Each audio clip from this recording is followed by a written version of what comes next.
கோவை மாநகராட்சிக்குட்பட்ட பகுதிகளில் பில்லூர் அணை பராமரிப்பு பணிகள் காரணமாக குடிநீர் விநியோகம் தற்காலிகமாக நிறுத்தப்படுவதாக மாநகராட்சி நிர்வாகம் நவம்பர் 10 அன்று வெளியிட்டுள்ள செய்திக்குறிப்பில் தெரிவித்துள்ளது.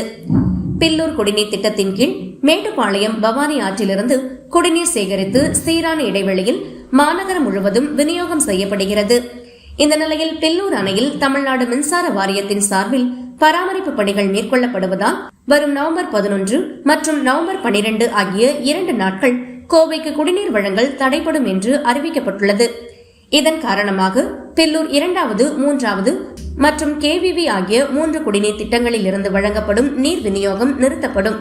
மாநகராட்சி நிர்வாகம் சார்பில் பொதுமக்கள் குடிநீரை சிக்கனமாக பயன்படுத்தி மாநகராட்சிக்கு ஒத்துழைப்பு வழங்க வேண்டும் எனவும் பராமரிப்பு பணிகள் முடிந்தவுடன் வழக்கம் போல் குடிநீர் விநியோகம் மீண்டும் தொடங்கப்படும் எனவும் அறிவிக்கப்பட்டுள்ளது.